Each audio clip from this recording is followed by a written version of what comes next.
আল্লাহ বলে বান্দা শুন,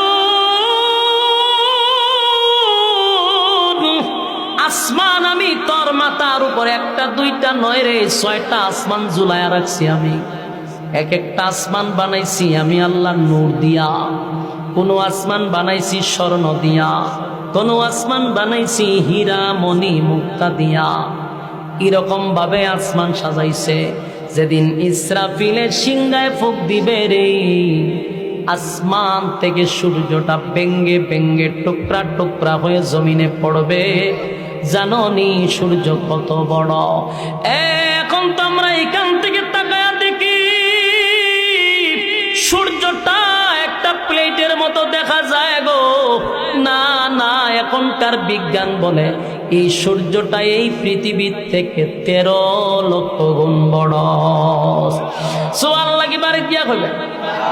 এই বিজ্ঞান বলে এই পৃথিবীর থেকে 13 লক্ষ গুণ বড় সূর্য, আর এর দূরত্ব হলো 9,30,00,000 মাইল দূরত্ব। সুবহানাল্লাহ।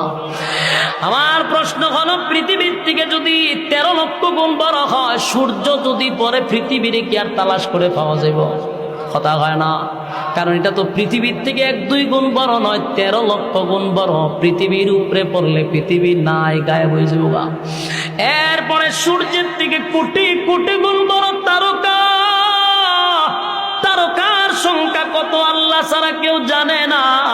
এই তারকাগুলি ছুটে ছুটে জমিনে পড়বে, জমিন তো শেষ, তছনছ হয়ে যাবে।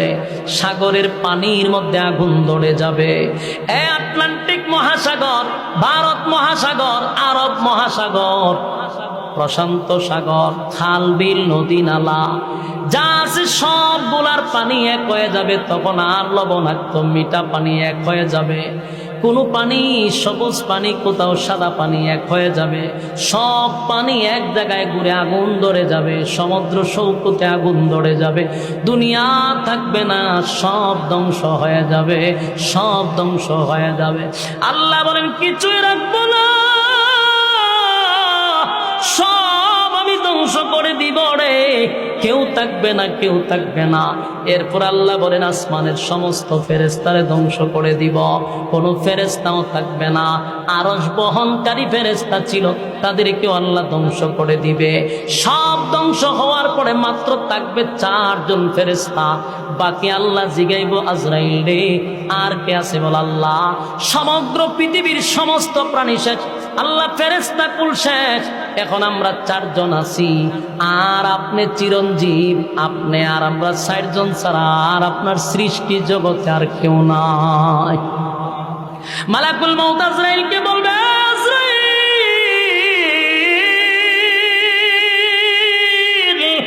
যা জিবরাইলকে শেষ করে দে। জিবরাইলও শেষ হয়ে যাবে গো, জিবরাইলও শেষ, মিকাইলও শেষ। ইসরাফিল যে দুনিয়া ধ্বংস করছে, সেই ইসরাফিলও শেষ। আল্লাহ জিগায় আজরাইল রে আর কে বাকি আছে বল? আল্লাহ। আমি আর আপনি ছাড়া কেউ নাই।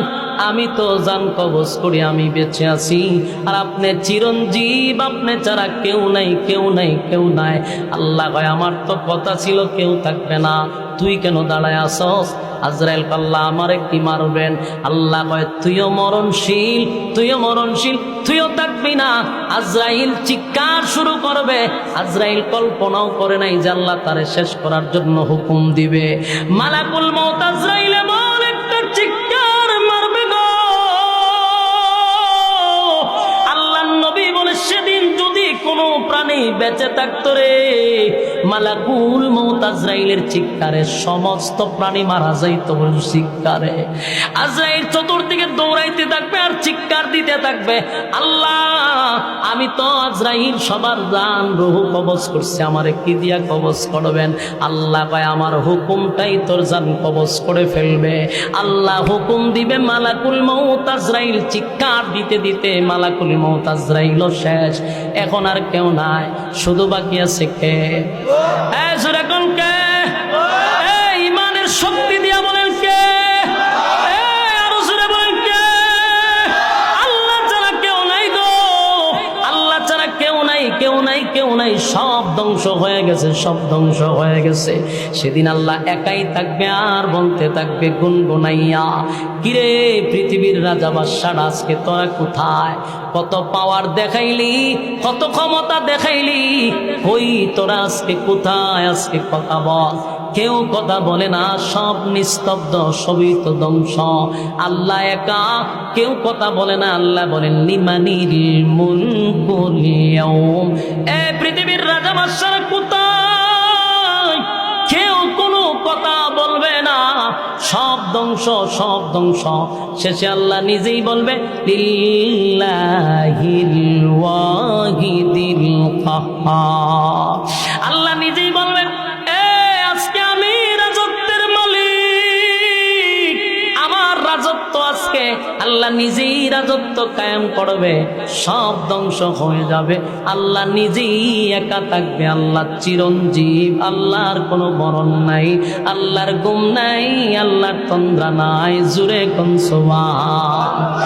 যুবক ভাইরা আমার, আপনাদের কাছে আমার কথা একটাই হলো, এই পৃথিবীতে কেউ থাকতে পারে নাই, কেউ থাকতে পারে নাই। আমার বাবাও না, দাদাও না, সবাই চলে গেছে। আমি আর তুমিও থাকবো না। চলে যেতে হবে 100% জানার পরে এত নাফরমানি কেমনে হয় আমার বুঝে আসে না।